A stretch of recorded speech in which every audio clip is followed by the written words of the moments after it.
Straight ലൈനിലേക്ക് സ്വാഗതം. Vagina dialogues എന്ന് ഇടാൻ കാരണം ആണുങ്ങൾക്ക് അവരുടെ ജെനിറ്റീലിയ കാണാം. ഇപ്പം ഞാൻ വജൈന എന്ന് പറയാത്തത് കൊണ്ട് വജൈന ആവാതിരിക്കുന്നുണ്ടോ? താങ്കൾ ആഗ്രഹിക്കുന്ന സ്ത്രീയുടെ സർവതന്ത്ര സ്വതന്ത്ര പരമാധികാര റിപ്പബ്ലിക് എന്താണ്? അങ്ങനെ ഒന്നൊന്നുമില്ല. മാനഭംഗത്തിനെതിരായിട്ടില്ല. But I was assaulted by teacher of mine. ഈ വണ്ണമുള്ളത് ഒരു അഗ്ലിയാണ് എന്ന് ഞാൻ വിചാരിച്ച ഒരുപാട് സമയങ്ങളുണ്ട്. ശരീരത്തിൻ്റെ രാഷ്ട്രീയം ഒരുപാടുണ്ട്. എൻ്റെ സെക്ഷുവൽ ഡിസയേഴ്സ് എൻ്റേതാണ്. അതിലെന്തായിരുന്നു അഭിരമിച്ചിരുന്നത്? എന്തിലായിരുന്നു? രക്തം, എവ്രിതിങ് ഡാർക്ക്. നേരത്തെയൊക്കെ എനിക്ക് എൻ്റെ മാറിൽ ആരെങ്കിലും ഒന്ന് നോക്കിയാൽ ഐ വുഡ് ഫീൽ ഒഫൻഡഡ്. എഴുത്തുകാരിയും CGST തിരുവനന്തപുരം ജോയിന്റ് കമ്മീഷണറും സിവിൽ സർവീസ് ഉദ്യോഗസ്ഥയുമായ ശ്രീമതി ശ്രുതി ജയസ് ആണ് നമ്മുടെ ഇന്നത്തെ അതിഥി. നമസ്കാരം ശ്രീമതി ശ്രുതി ജയസ്. നമസ്കാരം. രണ്ട് സമാഹാരങ്ങൾ, ആദ്യത്തേതിൽ കവിതയും കുറിപ്പുകളുമാണ്, രണ്ടാമത് ദ വജൈന ഡയലോഗ്സ് എന്ന് പറഞ്ഞ പുതിയ കവിതാ സമാഹാരവും പുറത്തിറങ്ങി. എഴുത്തിലേക്ക് യാദൃച്ഛികമായി വന്നതാണോ സ്വാഭാവികമായി എത്തിപ്പെട്ടതാണോ? വളരെ സ്വാഭാവികമായിട്ട് എത്തിപ്പെട്ടതാണ്. ബിക്കോസ് ഒന്ന്, എൻ്റെ അപ്പൂപ്പൻ ഡോക്ടർ വെള്ളായണി അർജുനൻ പ്രമുഖ ഭാഷാ പണ്ഡിതനും ഗവേഷകനും എഴുത്തുകാരനും വാഗ്മിയല്ലായിരുന്നു. അതെ, മൂന്ന് ഡോക്ടറേറ്റ് നേടിയ ആളാണ്. ഡിലിറ്റ് 3 ഉണ്ട്. അപ്പോൾ അപ്പൂപ്പൻ പണ്ടേ ഇങ്ങനെ വായിപ്പിക്കുമായിരുന്നു. അപ്പോൾ വായന എന്നുള്ളത് ഒരു ശീലമായി. വായനയിൽ നിന്ന് ചെറിയ എഴുത്തുകുത്തുകൾ തുടങ്ങുമ്പോഴത്തേക്കും ഇങ്ങനെ വേർഡ്സ് സ്ട്രിങ് ടുഗെദർ ചെയ്യാൻ തുടങ്ങുമ്പോഴത്തേക്കും അമ്മയും അച്ഛനും ചാർട്ട് പേപ്പറിൽ അത് എഴുതിയിട്ട് ഇങ്ങനെ ചുമരിൽ ഒട്ടിച്ച് വെക്കും. ഏത് ക്ലാസ്സിലെത്തിയപ്പോഴാണ്? ഇതൊരു 3-4. പിന്നെ അതിങ്ങനെ കുറിപ്പുകളായി. എല്ലാവർക്കും കത്തെഴുതുന്ന ഒരു സ്വഭാവം ഉണ്ടായിരുന്നു. അപ്പോൾ വാക്കുകൾ എഴുതുന്നതായിരുന്നു കൂടുതൽ ഇഷ്ടം. അപ്പോൾ അങ്ങനെ എഴുതി കവിതകൾ കൂടുതൽ എഴുതി. പക്ഷേ ഒരു പോയിന്റ് എത്തിയപ്പോൾ എന്താണെന്നറിയില്ല, എനിക്ക് പെട്ടെന്ന് ഒരു കഥ വന്നു. അത് വളരെ ഒരു ട്വിസ്റ്റുള്ള ഒരു കഥയായിരുന്നു. അപ്പോൾ ആ സമയത്ത് എനിക്ക് കുറച്ച് ബുദ്ധിമുട്ടുള്ള ഒരു സമയമായിരുന്നു മാനസികമായിട്ട്. അപ്പോൾ അതിങ്ങനെ കഥ വന്നപ്പോഴത്തേക്കും അത് വളരെ ഡാർക്കായി. അപ്പോൾ ആ ഡാർക്ക്നെസ്സിൽ കൂടെ ഞാൻ പോകുമ്പോഴത്തേക്കും കുറേ കഥകൾ ഇങ്ങനെ വന്നു. അപ്പോൾ അതങ്ങനെ ഒരു സമാഹാരമാക്കി. അതെ. പക്ഷേ ഇതിനേക്കാളും വജൈന ഡയലോഗ്സിനേക്കാളും അത് വളരെ ഡാർക്കാണ്. ഇത് കുറച്ചുകൂടെ ലൈറ്റർ. ഈ അന്ന് എഴുതുന്നതെല്ലാം അപ്പൂപ്പൻ കണ്ട അഭിപ്രായം പറയുമായിരുന്നു? അയ്യോ, ലിറ്റററി കാര്യത്തിൽ ഞങ്ങൾ ഒട്ടും ചേരില്ലായിരുന്നു. അദ്ദേഹം ഒരു പഴയ ഓർത്തഡോക്സ് പാരമ്പര്യവാദിയാണ്. അതെ. താങ്കൾ വളരെ പുരോഗമനവാദിയാണെന്ന്. അതായത് ഐ സ്റ്റിൽ റിമെമ്പർ, ഒരു 17 വയസ്സുള്ളപ്പോഴത്തേക്കും there was an incident. We got into an argument. അപ്പോൾ അപ്പൂപ്പൻ എൻ്റെ അടുത്ത് പറഞ്ഞു, 18 വയസ്സാകുമ്പോഴത്തേക്കും നമുക്കിതിനെപ്പറ്റി സംസാരിക്കാം, നിനക്കിപ്പോൾ അതിനുള്ള പക്വതയില്ല എന്ന് പറഞ്ഞു. 18 വയസ്സായപ്പോഴത്തേക്കും എനിക്കിത് ഓർമ്മ വന്നു. അപ്പൂപ്പൻ എൻ്റെ അടുത്ത് ഇത് സംസാരിക്കാം എന്ന് പറഞ്ഞിട്ടുണ്ട്. പക്ഷേ എനിക്കറിയാം അപ്പൂപ്പന് ഈ ഞാൻ പറയുന്നത് മനസ്സിലാവില്ല, ഞങ്ങൾ വേറെ വഴികളിലാണ്. ബട്ട് എന്തൊക്കെ വന്നാലും ഞാൻ എഴുതണം എന്നുള്ളത് ഭയങ്കര നിർബന്ധമായിരുന്നു. അക്കാര്യത്തിൽ അപ്പൂപ്പൻ ഭയങ്കരമായിട്ട് പ്രോത്സാഹിപ്പിക്കുക എന്നുള്ളതിനേക്കാൾ ഇങ്ങനെ എല്ലാവരോടും പറയും, അവളിപ്പോൾ എഴുതും എന്നുള്ള ആ ഒരു പുഷ് എനിക്ക് തന്നത് അപ്പൂപ്പനാണ്. എന്തായിരുന്നു തർക്കിച്ച വിഷയം? തർക്കിച്ചത് ഫെമിനിസം തന്നെയാണ്. അത് റിഗാർഡിങ് എന്തോ ബയോളജിക്കലി ഡിഫറെൻ്റ് ആണ്, ഈക്വൽ അല്ല എന്നുള്ള ഒരു വാദം. തുല്യതയില്ല. അതെ, തുല്യതയില്ല എന്നുള്ള ഒരു വാദം. താങ്കൾ ഫെമിനിസ്റ്റ് ആണോ? എക്സ്ക്ലൂസീവ്ലി. ഫെമിനിസ്റ്റ് എന്ന് പറഞ്ഞാൽ പുരുഷ വിരോധിയാണോ? ഒട്ടുമല്ല.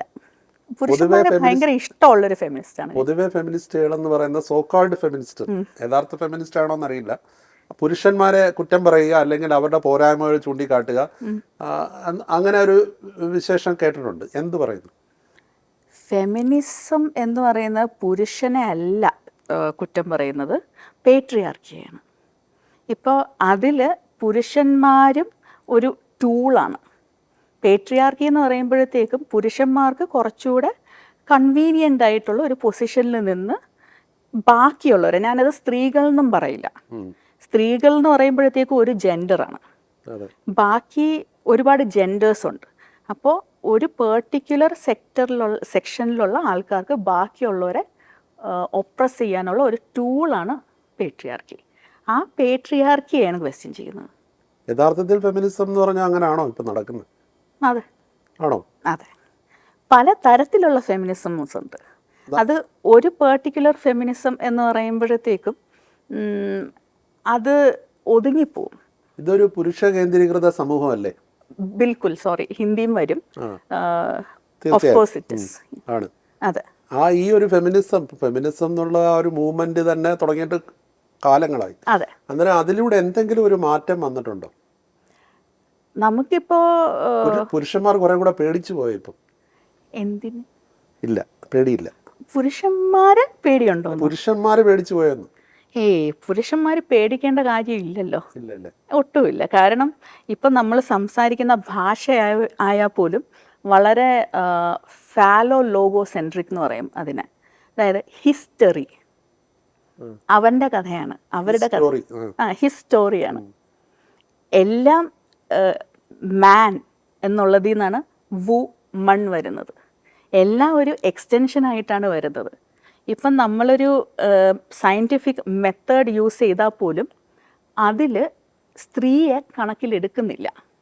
ഇപ്പോൾ ഫൈബ്രോമയാൽജിയ എന്ന് പറഞ്ഞിട്ടൊരു അസുഖമുണ്ട്. അത് സ്ത്രീകളെയാണ് കൂടുതൽ അഫക്റ്റ് ചെയ്യുന്നത്. പക്ഷേ നമ്മളിപ്പോൾ ഒരു ഡോക്ടറിൻ്റെ അടുത്ത് പോയി അയ്യോ വയ്യ എന്ന് പറയുമ്പോഴത്തേക്കും അവർ നോക്കുമ്പോൾ സിംറ്റംസ് കാണുന്നില്ല. അപ്പോൾ പിന്നെ നിങ്ങൾക്ക് എന്താണ്? അല്ലെങ്കിൽ ഇപ്പോൾ പീരിയഡ്സ് ആയിട്ട് ഇരിക്കുമ്പോഴത്തേക്കും ഇരിക്കാൻ വയ്യ, എന്നാലും നമ്മളതിങ്ങനെ ഓവർകം ചെയ്ത് ഇരിക്കുകയാണ്. അപ്പം ഇങ്ങനത്തെ ഒരുപാട് കാര്യങ്ങൾ അതിലുണ്ട്. സ്ത്രീയെ വീക്കർ സെക്ഷൻ എന്ന് പറയാൻ പറ്റുമോ? കാരണം ബഹിരാകാശത്തടക്കം ആണുങ്ങളെക്കാൾ വലിയ നേട്ടങ്ങൾ കൊയ്യുന്ന സ്ത്രീകളുടെ വിജയഗാഥകൾ ഓരോ ദിവസവും നമ്മൾ കേൾക്കുന്നില്ല. വീക്കർ സെക്ഷൻ ആരും പറയുന്നില്ലല്ലോ, ഒപ്രസ്ഡ് എന്നേ ഞാൻ പറയുള്ളൂ. അടിച്ചമർത്തപ്പെട്ടവരാണ്. അതെ. അതിനെ അതിജീവിക്കുന്നില്ലേ കുറച്ചു പേർ? താങ്കൾ ആഗ്രഹിക്കുന്ന സ്ത്രീയുടെ സർവതന്ത്ര സ്വതന്ത്ര പരമാധികാര റിപ്പബ്ലിക് എന്താണ്? അങ്ങനെ ഒന്നൊന്നും ഇല്ല. എനിക്കിത്രയേ ഉള്ളൂ, we should be kind to everybody else. ആ കൈൻഡ്നെസ് ഉൾക്കൊള്ളാൻ ആണുങ്ങൾക്കും കഴിയണം എന്നുള്ളതേ ഉള്ളൂ. താങ്കൾ IRS നേടിയ ഒരു സിവിൽ സർവീസ് ഓഫീസറാണ്. അതെ. ഇപ്പൊ GST അതിലെ ജോയിന്റ് കമ്മീഷണറാണ്, എക്സൈസ് CGST-യിൽ. അതെ. ഗ്രൂപ്പ് A ഓഫീസറാണ്. താങ്കൾക്ക് ഇത്തരം വിവേചനം നേരിട്ടിട്ടുണ്ടോ? വിവേചനം ആൺകോയ്മയുടെ വിവേചനം നേരിട്ടിട്ടുമുണ്ട്. അതിൻ്റെ ഒരു ബെനവലൻസ് സെക്സിസത്തിൻ്റെ ഒരു എന്താ പറയാൻ, ഐ ഹാവ് ബീൻ ഞാനത് ബെനിഫിറ്റ് ചെയ്തിട്ടുമുണ്ട്. ഇപ്പോൾ ഫോർ എക്സാമ്പിൾ ഞാൻ പറയുകയാണ്, എനിക്ക് ഇന്ന കാര്യം വേണം because I am a lady officer എന്ന് പറയുമ്പോഴത്തേക്കും എനിക്ക് കുറച്ചുകൂടെ ഒരു പ്രിവിലേജ് ഉണ്ട്, അതുള്ളതാണ്. അതേസമയം ഒരു ആൺ ഓഫീസർ ആകുമ്പോഴത്തേക്കും ഈവൻ സെക്ഷൽ ഹരാസ്മെൻറ്റ് വരുമ്പോൾ തന്നെ ഞാൻ എൻ്റെ ഫ്രണ്ട്സിൻ്റെ അടുത്ത് എല്ലാം പറയുന്നൊരു കാര്യമാണ്, ദീസ് ആർ സർട്ടൺ ലൈൻസ്. അത് സ്ത്രീ ഓഫീസേഴ്സ് നിങ്ങളുടെ മുമ്പേ വരുമ്പോഴത്തേക്കും ഈ ലൈൻസ് നിങ്ങൾ ഒരിക്കലും അത് യു ഷുഡൻറ്റ് ക്രോസ് ദം എന്ന് ഞാൻ പറയും. ലക്ഷ്മണരേഖ വെച്ചിട്ടുണ്ട്, ഞാൻ പറയാറുണ്ട്. പക്ഷേ എനിക്കത് ബാധകമല്ല.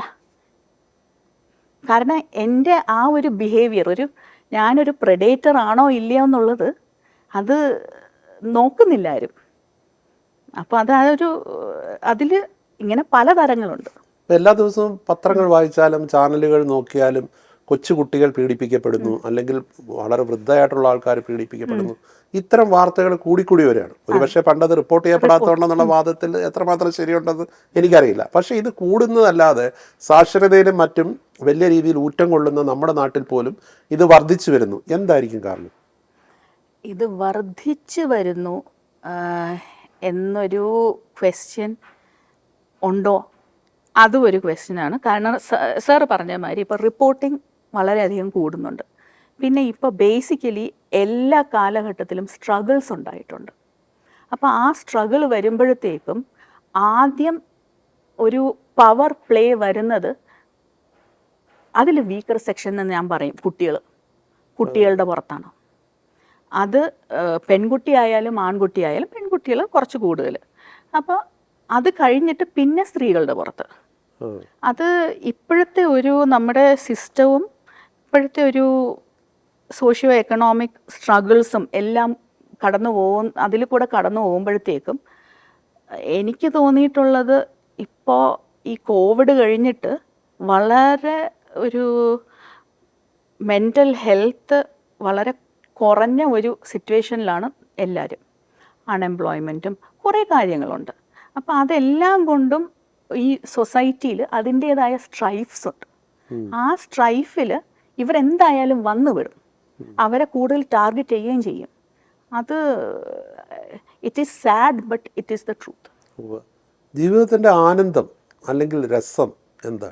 ജീവിതത്തിൻ്റെ ആനന്ദം, രസം എന്ന് പറയുന്നത് ആൾക്കാരെ കഴിപ്പിക്കുക, ഫീഡ് ചെയ്യുക.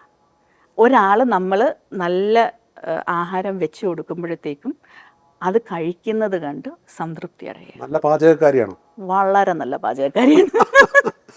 പാചകക്കാരി, എഴുത്തുകാരി, അതേസമയം കോട്ടയം വരെ ചുമതലയുള്ള CGST ജോയിൻറ്റ് കമ്മീഷണർ. ഇതിനിടയിൽ എവിടെയാണ് യഥാർത്ഥ ശ്രുതി? അങ്ങനെ ഒരു ക്വസ്റ്റ്യൻ ഇല്ല. എനിക്ക് പലതരം എപ്പോഴും എനിക്ക് തോന്നിയിട്ടുള്ളത് നമ്മളെ ഒരു ബോക്സിൽ കൺഫൈൻ ചെയ്യാൻ പാടില്ല. പല മുഖങ്ങളാണ്. എല്ലാം സത്യസന്ധമാണ്. വളരെ ജെനുവിനാണ്. ഈ വൈകാരികമായിട്ടല്ലേ മനസ്സിൽ തോന്നുന്ന ചിന്തകൾ ഒരുപക്ഷെ കുറെ കൂടി പേഴ്സണൽ എന്ന് പറയാവുന്ന ഇതാണല്ലോ എഴുത്തിൽ വന്നിട്ടുള്ളത്. അതെ. ലോകത്തോട് പറയാൻ ചിലപ്പോൾ പ്രയാസമുള്ളത്, എന്നാൽ അത് കേൾക്കണമെന്ന് ആഗ്രഹിക്കുന്നത് എവിടെയെങ്കിലും രേഖപ്പെടുത്തി കഴിഞ്ഞാൽ അത് അവിടെയെങ്കിലും കിടക്കുമല്ലോ. ഇതൊരു സാക്ഷ്യപ്പെടുത്തലല്ല എന്ന് പറഞ്ഞിട്ടുണ്ട് ഈ വജൈന ഡയലോഗ്സിന്റെ പറഞ്ഞിട്ടുണ്ട്. എന്താ അങ്ങനെ പറഞ്ഞത്? ലോകത്തോട് പറയാൻ പറ്റാത്ത കാര്യങ്ങളുണ്ടോ?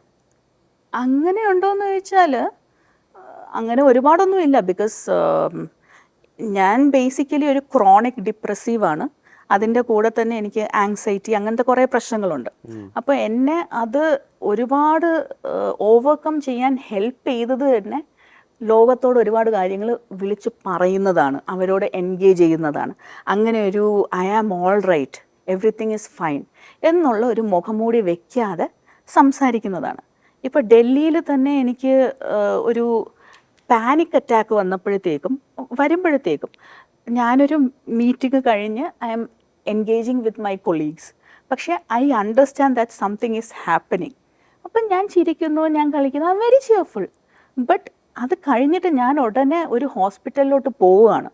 ഞാൻ അവിടെ പറയുകയാണ് there is something wrong with me എന്നുള്ളത്. അപ്പോൾ ഇതെല്ലാം നമ്മൾ എന്താ പറയാൻ വളരെ ഓണസ്റ്റായിട്ട് ജീവിതത്തെ കാണുക എന്നുള്ളതാണ് ഇപ്പോഴും ഈ ഒരു വയസ്സിൽ ഞാൻ മനസ്സിലാക്കുന്നത്. പ്രശ്നങ്ങൾ വരുമ്പോൾ അതിൽ മുങ്ങിപ്പോകുന്ന ആളാണ്? അതോ വളരെ കൂളായിട്ട് വളരെ ബോൾഡായിട്ട് നിൽക്കുന്ന ആളാണ്? അങ്ങനെ ഒരു സ്കെയിലില്ല. കാരണം എന്താണെന്ന് വെച്ചാൽ എൻ്റെ ഒരു രീതി അനുസരിച്ച് അതിൽ കൂടെ കടക്കണം എന്നാണ്,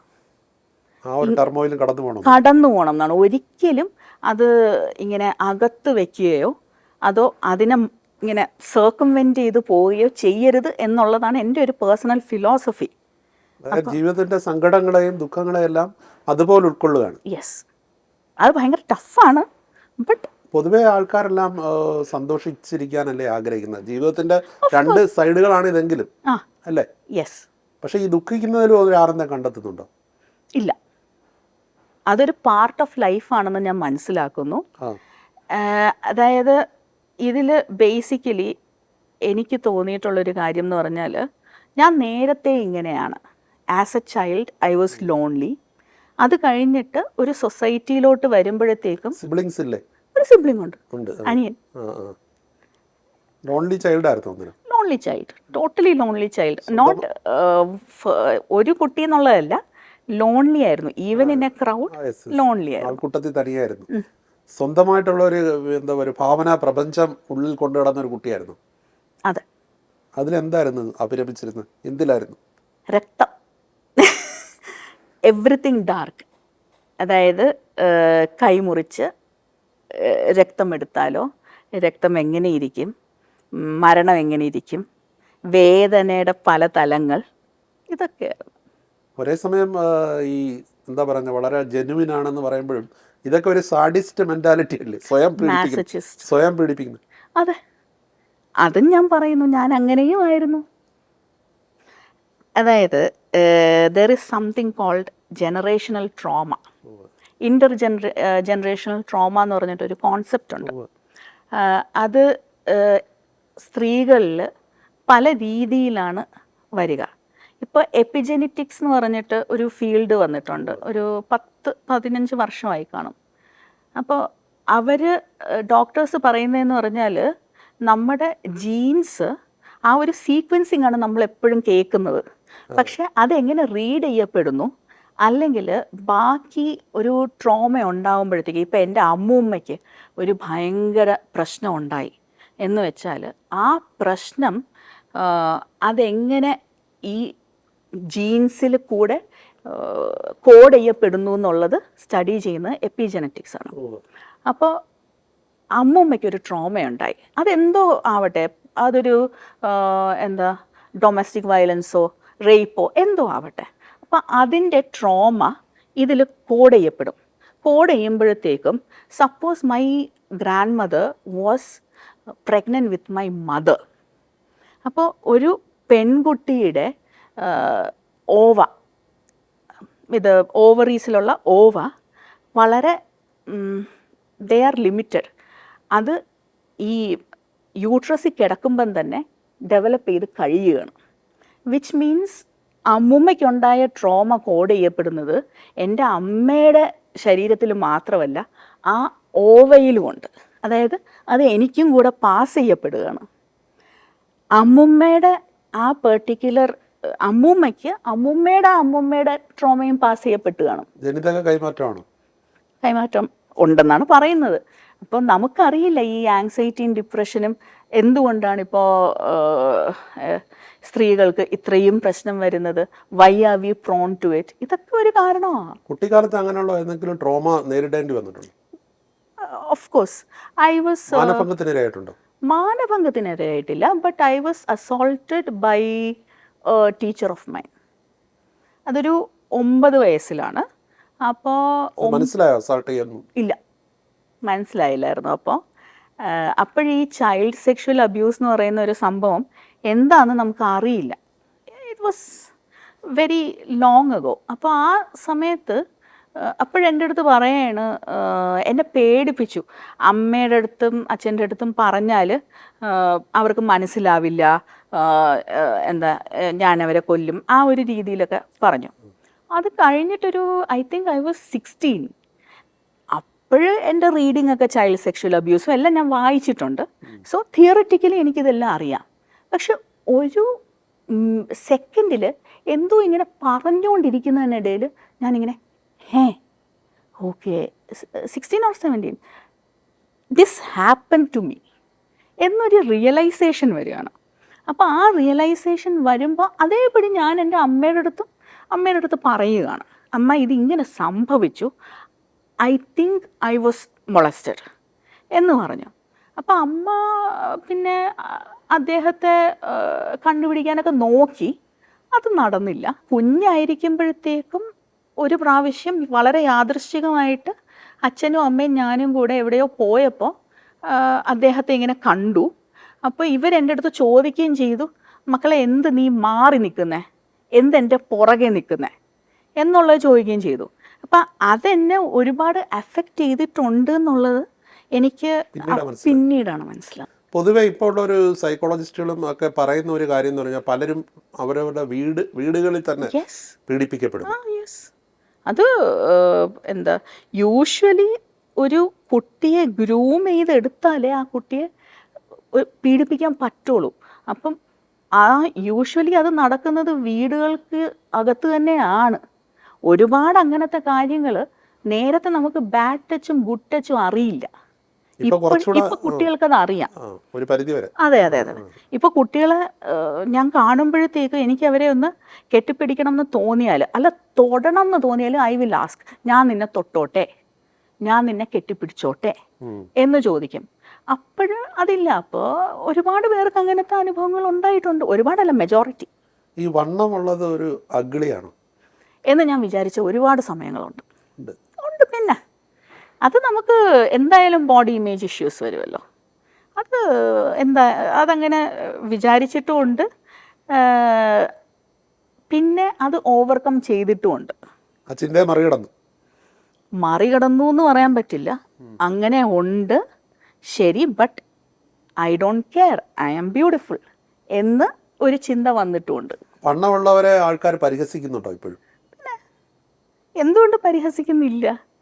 പക്ഷെ അതിൽ വണ്ണം എന്നുള്ളതിനേക്കാളും ഒരു ബ്യൂട്ടി സ്റ്റാൻഡേർഡിൽ കോൺഫേം ചെയ്യാത്ത ആൾക്കാരെ എങ്ങനെയായാലും ലോകം പരിഹസിക്കുമല്ലോ. അത് വളരെ സൊസൈറ്റി അങ്ങനെ ചെയ്യുന്ന ഇതാണ്. ശരീരത്തിൽ അനുഭവപ്പെടുന്ന ഓരോ ചലനങ്ങളും കവിതയ്ക്ക് വിഷയമാകാറുണ്ടോ?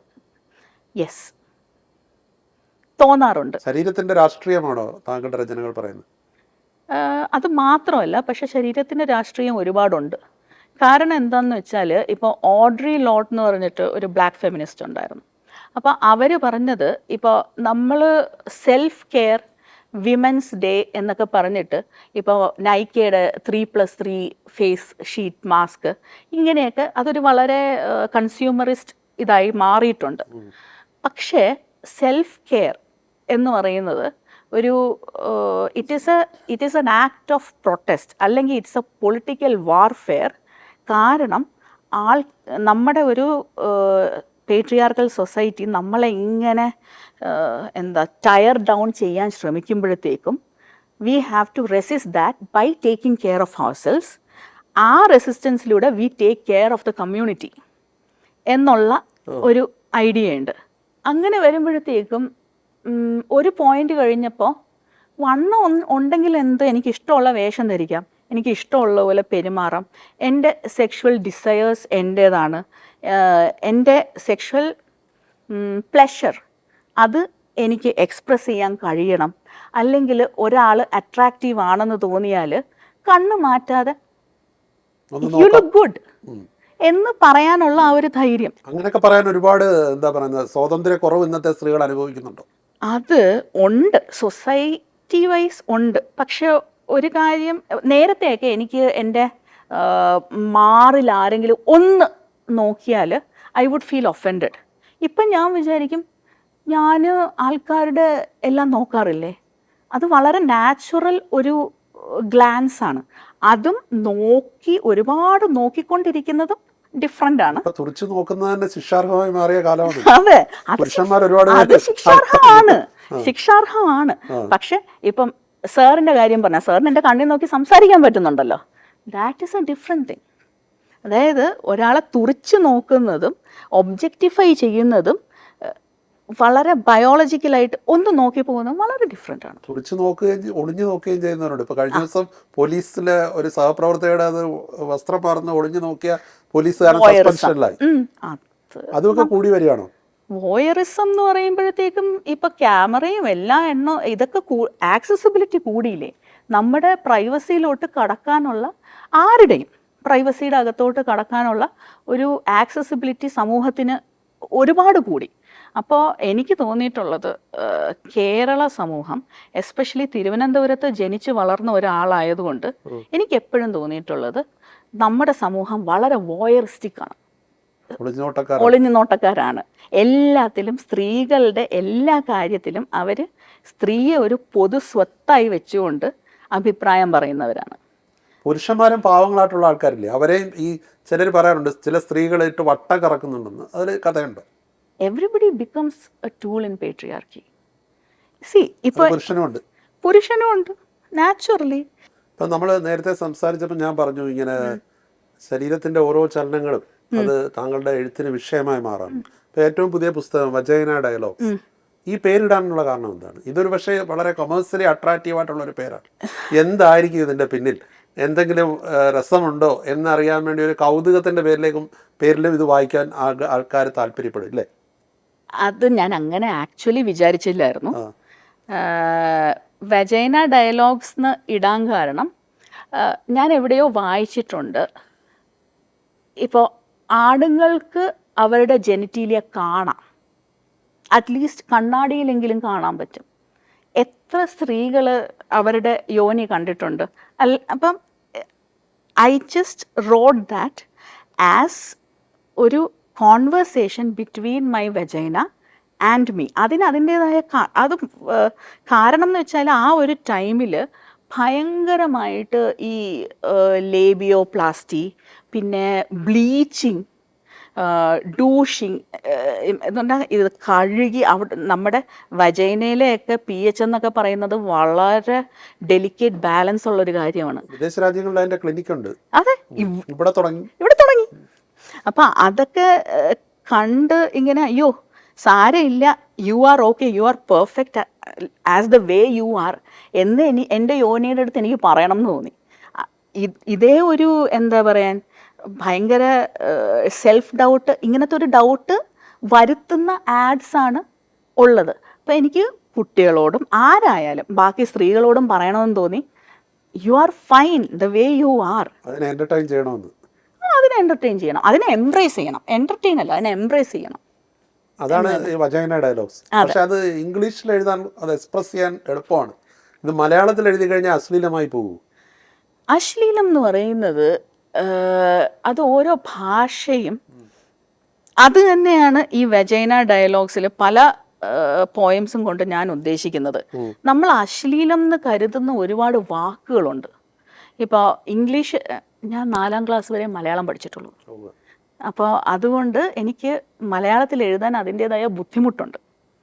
അല്ലെങ്കിൽ perhaps I would have found ഒരു എക്സ്പ്രസ് ചെയ്യാൻ എളുപ്പമാണെന്ന് വേണമെങ്കിൽ പറയാം.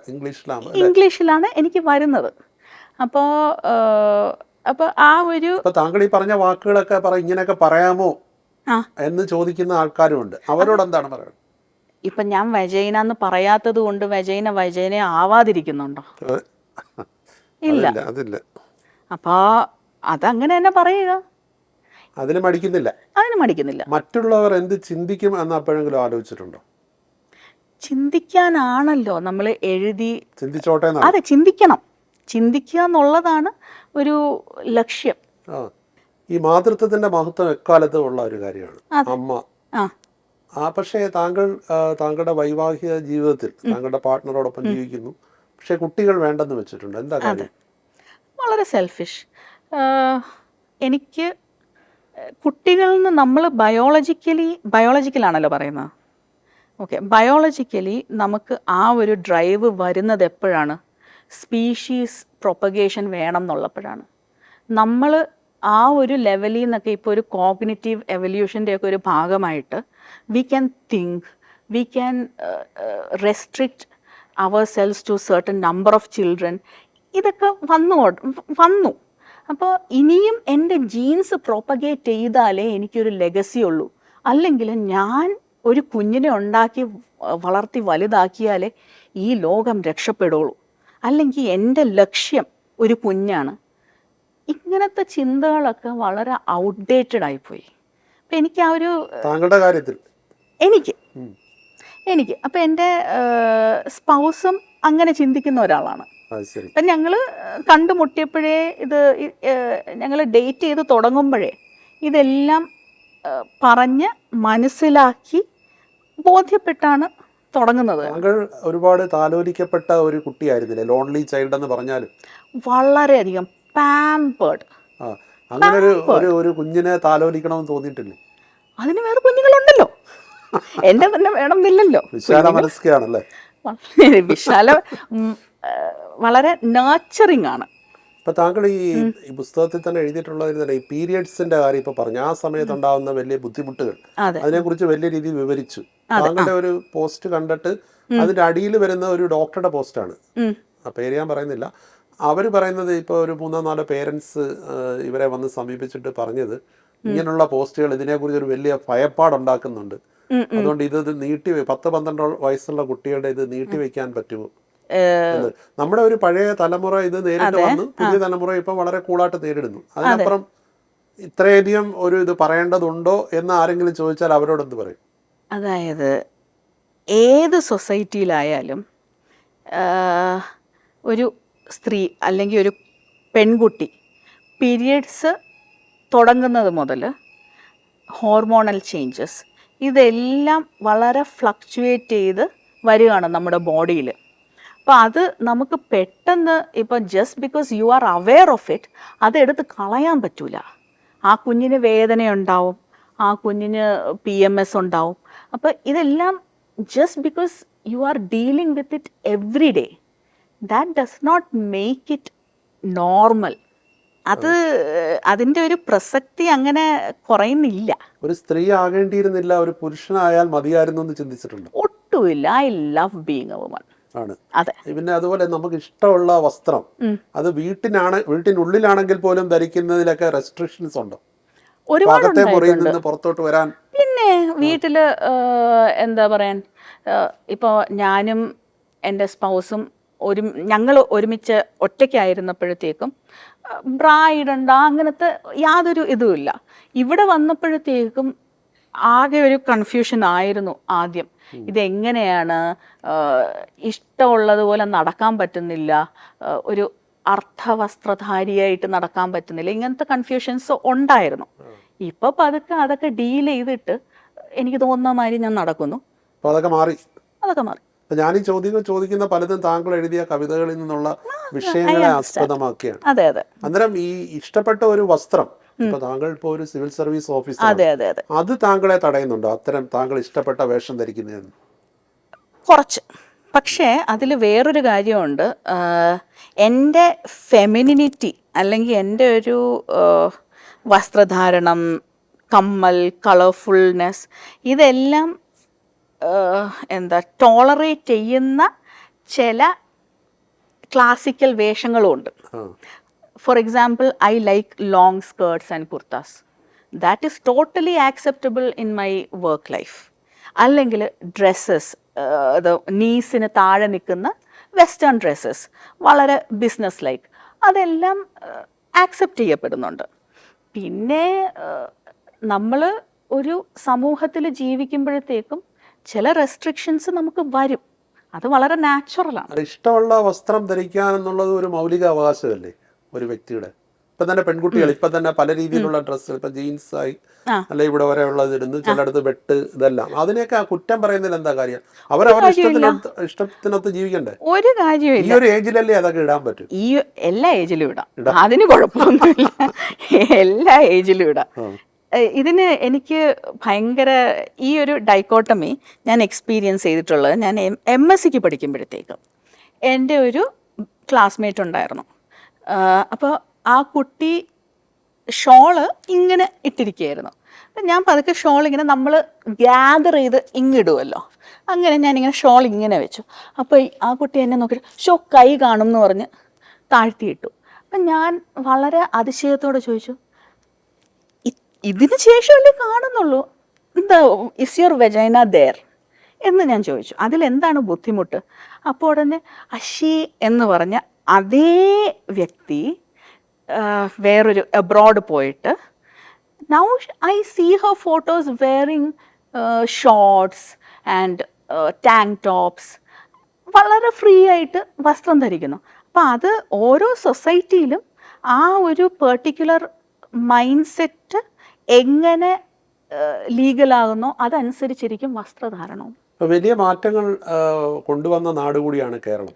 പക്ഷെ ഇത്തരം സ്ത്രീകളുടെ ഒരു പുരോഗമനത്തിൽ അല്ലെങ്കിൽ അവർക്ക് ഇഷ്ടപ്പെട്ട രീതിയിൽ അവർ ഇപ്പോൾ കൂട്ടുചേരുന്നു അല്ലെങ്കിൽ ആൺകുട്ടികളോടൊപ്പം മിങ്കിൾ ചെയ്യുന്നു, ഇതിനെയൊക്കെ ഒരു സദാചാര കണ്ണടയോടുകൂടി കാണുന്നില്ലേ ഇപ്പോഴും കേരളം? ഒരുപാട്. ഞാൻ വളരെ വണ്ടർ അടിച്ചിട്ടുണ്ട്. എന്ന് പറഞ്ഞാൽ എനിക്കിപ്പോൾ ചെറിയ കസിൻസ് ഉണ്ടല്ലോ, യങ് കസിൻസ് ഉണ്ട്. അപ്പോൾ അങ്ങനത്തെയൊക്കെ ഇഷ്യൂസ് ഈ കുഞ്ഞുങ്ങൾ പറഞ്ഞു കേട്ടിട്ട് ഞാൻ ശരിക്കും അയ്യോ, ഞാൻ പോയിട്ട് വന്നിട്ടും ഇതിനൊന്നും ഒരു മാറ്റമില്ലേ എന്ന് തോന്നാറുണ്ട്. പിന്നെ എന്താ, പക്ഷെ നോക്കുമ്പോഴത്തേക്കും ന്യൂഡിൽസ് ട്രാപ്പിട്ട് പെമ്പിള്ളേർ പോകുന്നു, വളരെ കളർഫുള്ളായിട്ട് എന്താ ഷോർട്സും അതും ഇതുമൊക്കെ ഇട്ട് പെമ്പിള്ളേർ നടക്കുന്നു. അപ്പം വളരെ ആഹാ, നമ്മുടെ കേരളം തിരുവനന്തപുരം എന്ത് മാറിപ്പോയി. പക്ഷെ അതേസമയം റെഡിറ്റിൽ കയറുമ്പോഴത്തേക്കും, റെഡിറ്റ് ഒരു പ്രത്യേക ലോകമാണല്ലോ. അപ്പോൾ റെഡിറ്റിൽ കയറുമ്പോഴത്തേക്കും ആ പ്രായത്തിലുള്ള കുഞ്ഞുങ്ങൾ തന്നെ പറയും, ഞാനിങ്ങനെ വഴിയെ നടന്ന് ഒരു സ്കേർട്ട് ഇട്ടുകൊണ്ട് പോയപ്പോഴത്തേക്കും ഒരു അമ്മച്ചി എന്നെ വഴക്ക് പറഞ്ഞു, നിൻ്റെ വീട്ടിലാരും ചോദിക്കാനും പറയാനും ഇല്ലേന്ന് പറഞ്ഞു. അപ്പം ഇതെല്ലാം എപ്പോഴും ഒരു സൊസൈറ്റൽ ചേഞ്ച് വരുമ്പോഴത്തേക്കും അതിൻ്റെ കൂടെ കോൺഫ്ലിക്റ്റ് വരും. നമ്മൾ കുറേ അത് അതിജീവിക്കും, കുറച്ച് കൺഫേം ചെയ്യും. ഉള്ളിൻ്റെ ഉള്ളിൽ താങ്കൾ ഒരു ഫ്രീ വുമണാണോ? ഫ്രീ എന്ന് പറഞ്ഞാൽ എന്താണ്? സർവതന്ത്ര സ്വതന്ത്ര. എല്ലാവരും അങ്ങനെയല്ലേ? നമ്മുടെ മനസ്സിനുള്ളിൽ വിലങ്ങുകളും മതിൽക്കെട്ടുകളും അവർക്ക് മുന്നിലില്ലേ? പൊതുവെ നമ്മുടെ കേരളമല്ല, പൊതുവെ കേരളം കുറെ കൂടെ ചില കാര്യങ്ങളിലൊക്കെ ഭേദമാണ്. പക്ഷേ പൊതുവെ നോക്കുമ്പോൾ സ്ത്രീയുടെ മുന്നിൽ ഒരു വലിയ മതിൽക്കെട്ട്. ഇപ്പൊ എത്ര വിദ്യാസമ്പന്നയാണെങ്കിലും നല്ല പദവികളുള്ള ആളാണെങ്കിലും ഇപ്പൊ തന്നെ ഒരു മിഡിൽ ക്ലാസ് ഇപ്പോൾ ഒരു എംപ്ലോയ് ചെയ്യുന്ന ഒരു സാധാരണ ജോലി ചെയ്യുന്നവരാണെങ്കിൽ തന്നെ അവരുടെ ജോലി, വീട്ടിലെ കാര്യങ്ങൾ, കുട്ടികളുടെ വളർച്ച, ഭർത്താവിൻ്റെ ഇങ്ങനെയൊക്കെയുള്ള ഒരുപാട് പ്രതിബന്ധങ്ങൾ അവർക്ക് മുന്നിലില്ലേ? അതുമായിട്ട് താരതമ്യപ്പെടുത്തുമ്പോൾ താങ്കൾ കുറെ കൂടെ പ്രിവിലേജ്ഡ് അല്ലേ? വളരെ വളരെ പ്രിവിലേജ്ഡ് ആണ്.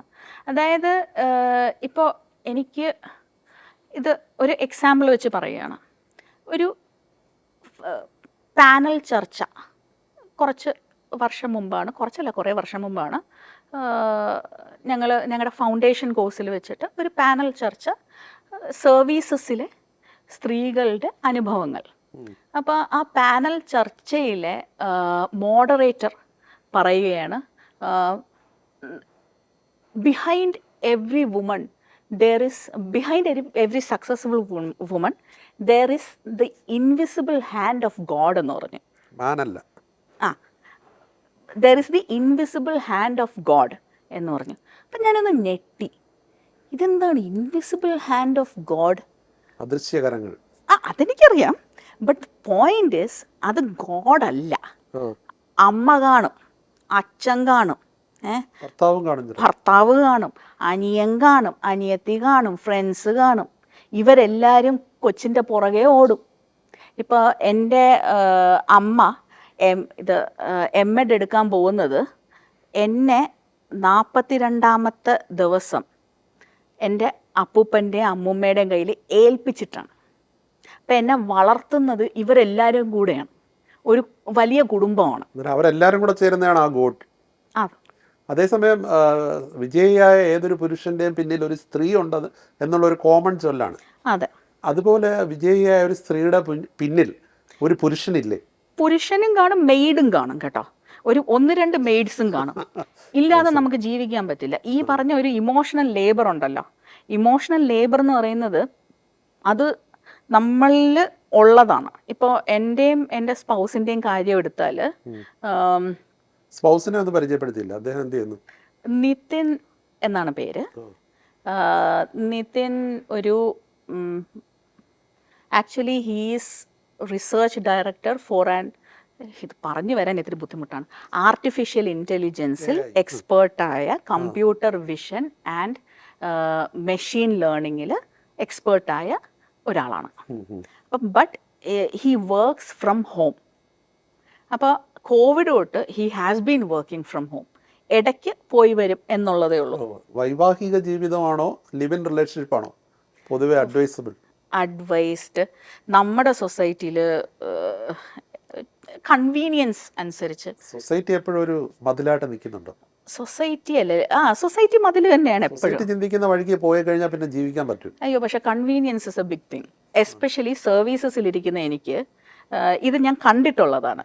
ഇപ്പോൾ ഒരു ബോയ് ഫ്രണ്ട് ഇന്ന സിറ്റിയിലാണ്, അല്ലെങ്കിൽ my live in partner is in another city, so I need A transfer എന്ന് പറയുന്നതിനേക്കാളും വളരെ എളുപ്പമാണ് എൻ്റെ സ്പൗസ് വേറൊരു സിറ്റിയിലാണ്, എനിക്ക് അങ്ങോട്ട് ട്രാൻസ്ഫർ വേണം, അതുകൊണ്ടാണ് കിട്ടിയത്. ഇപ്പോഴേ boy friend, best friend, bestie ഇതൊക്കെ ഉള്ള കാലമാണ്. ഒരേ സമയം അടുപ്പങ്ങൾ, അത്തരം അടുപ്പങ്ങളൊക്കെ എങ്ങനെ കാണുന്നു പുതിയ തലമുറയോ? അയ്യോ, പാവം കുട്ടികളെ ഞാൻ ഒരുപാട് പ്രീച്ച് ചെയ്ത് ഉപദ്രവിക്കാറുണ്ട്. ഒരു ഉപദേശം നിർത്തൂല. ഇല്ല, കാരണം സി നമ്മൾ അവരെ വി ഫെയിൽഡ് ദം എന്നെനിക്ക് പലപ്പോഴും തോന്നാറുണ്ട്. കാരണം അവരെ നമ്മൾ ഒട്ടും എക്വിപ്പ് ചെയ്യാതെ വളരെ എല്ലാം ഫീഡ് ചെയ്ത് വളരെ ഒരു dependent on social media, not deeper learning, അല്ലെങ്കിൽ ഒന്ന് ശരിക്കും പറയുന്നത് കറക്റ്റാണ്, ആ ഒരു ഇല ഒന്ന് നോക്കൂ എന്ന് പറഞ്ഞാൽ അവർ ഇല ഗൂഗിൾ ചെയ്യും. That is true. ഗൂഗിൾ തലമുറയാണ്, ജനറേഷൻ ആണ്, ഗൂഗിൾ അല്ല, ഐ മീൻ കുറച്ചുകൂടെ മുന്നോട്ട് വന്നല്ലോ. അതെ അതെ അതെ അതും കഴിഞ്ഞു. അതെ. അപ്പൊ അതിന്റെ ഒരു ഐസൊലേഷൻ ഉണ്ട്. പൊതുവെ അതൊരു ഒബ്സർവേഷൻ ആണെങ്കിലും അങ്ങനെയുള്ളവരായിരിക്കും അവർ പക്ഷേ കൂടുതൽ. പക്ഷേ നല്ല ബോൾഡ് ആയിട്ടുള്ള വിവാഹം കഴിഞ്ഞാൽ വിവാഹമോചനങ്ങളുടെ എണ്ണം കൂടുന്നതിനൊരു കാരണം ഇഷ്ടമല്ല അപ്പോൾ ഉപേക്ഷിക്കുന്ന, അങ്ങനെയുള്ള വലിയ ഇഷ്ടമുള്ള ആളിനോടൊപ്പം നടക്കാം അന്ന് തെറ്റില്ലെന്ന് കരുതുന്ന അങ്ങനെയുള്ള തലമുറയില്ലേ?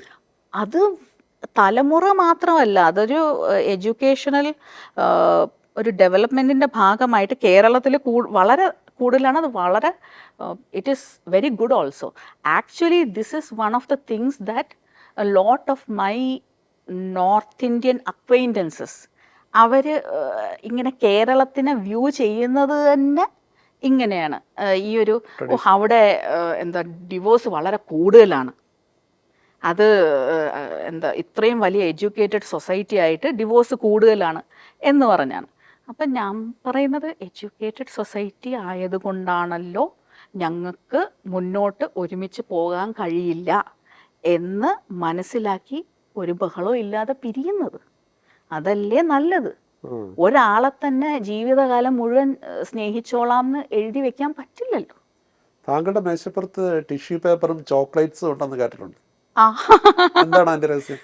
ഓക്കെ, അത് ബേസിക്കലി ഒന്ന് ഞാൻ പറഞ്ഞല്ലോ, എനിക്ക് ഫീഡ് ചെയ്യാൻ ഇഷ്ടമാണ്. അപ്പോൾ ഫീഡ് ചെയ്യുക എന്നുള്ളത് ഒരു വലിയ കാര്യമാണ് എനിക്ക്.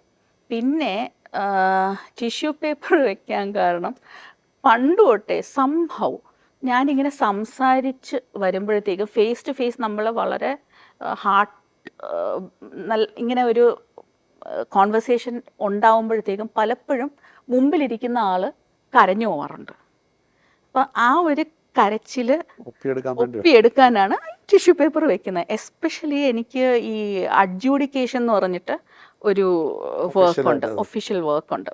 അപ്പം എൻ്റെ മുമ്പിൽ വരുന്നവരെ ഞാൻ കേൾക്കണം. പലപ്പോഴും എന്താ പറയാൻ, അത് വളരെ ഇമോഷണലായിട്ടുള്ള ഒരു പ്രോസസ്സാണ് അവർക്ക്. അപ്പോൾ അത് ടിഷ്യൂവും വേണം. ചോക്ലേറ്റ് എന്ന് പറഞ്ഞാൽ ഓക്കെ, ഞാൻ ചിലപ്പം നിങ്ങൾ കോടികൾ അടയ്ക്കണം എന്ന് പറയും, പക്ഷെ എന്നാലും നിങ്ങളൊരു ചോക്ലേറ്റ് എടുത്തോണ്ട് പൊയ്ക്കോ. ചോക്ലേറ്റ് ഫില്ലിംഗ് ആണ് ആ ഒരു എന്താ ഒന്ന് ലൈവൻ ചെയ്യാനുള്ള ഒരു ഇതാണ്. ഇഷ്ടമുള്ള ഭക്ഷണം കഴിക്കണം, ഇഷ്ടമുള്ള വേഷം ധരിച്ച് സ്വതന്ത്രയായി പോകണം, അങ്ങനെയുള്ള ഒരുപാട് ആഗ്രഹങ്ങൾ ഉള്ളിലുണ്ടോ? അതൊക്കെയാണോ ഈ പുതിയ കവിതകളായിട്ട് വരാനിരിക്കുന്നത്? ഒട്ടുമല്ല. അത് മാത്രമല്ലല്ലോ, ഈ ഇഷ്ടമുള്ള ഭക്ഷണം കഴിക്കുക, ഇഷ്ടമുള്ള അത് ഞാൻ രണ്ടെണ്ണത്തിൽ നിർത്തിയെന്നേ ഉള്ളൂ, അങ്ങനെ ഒരുപാട് അല്ല. അത് മാത്രമല്ല, എനിക്ക് ബേസിക്കലി എനിക്ക് ഞാൻ മാത്രമല്ലല്ലോ, ഞാൻ എന്ന് പറയുന്നത് സമൂഹത്തിൻ്റെ ഒരു ഭാഗമല്ലേ. അപ്പോൾ ആ ഒരു സമൂഹം തന്നെ ഈ ഒരു സിസ്റ്റത്തിൽ നിന്ന് കുറച്ചുകൂടെ ഫ്രീ ആകണം, ഒരുമിച്ച് മൂവ് ചെയ്യണം നമ്മൾ. അല്ലാതെ എല്ലാം ഞാൻ ഞാൻ ഞാൻ എന്ന് പറയുമ്പോഴത്തേക്കും അത് വളരെ ഒരു എന്താ പറയാൻ ലിബർട്ടേറിയൻ, വളരെ ഒരു കൺസ്യൂമറിസ്റ്റിക് ബിഹേവിയറാണ്. എല്ലാവരും കൂടെ ചേർന്നുള്ളൊരു ലോകം, എല്ലാവരും കൂടെ ചേർന്നുള്ളൊരു ലോകം സോറി അതൊരു രോഗവുമാണ്. എല്ലാം മായയാണെന്നും ജീവിതം നിരർത്ഥകമാണെന്നും ഒരു വാദമുണ്ട്. എന്താണ് ജീവിതത്തിൻ്റെ ശ്രുതി കാണുന്ന അർത്ഥം? ഞാൻ കാണുന്ന അർത്ഥം ബേസിക്കലി നമ്മൾ എക്സിസ്റ്റ് ചെയ്യുമ്പോൾ എല്ലാവരെയും സ്നേഹിക്കുക, ആ സ്നേഹം എല്ലാത്തിലും പകരുക എന്നുള്ളതാണ് എൻ്റെ ഒരു ബേസിക് ജീവിതത്തിൻ്റെ പേർപ്പസ് എന്ന് ഞാൻ മനസ്സിലാക്കുന്നത്. അപ്പോൾ കൂടുതൽ രചനകൾ ഉണ്ടാകട്ടെ. എല്ലാ ആശംസകളും. Thank you.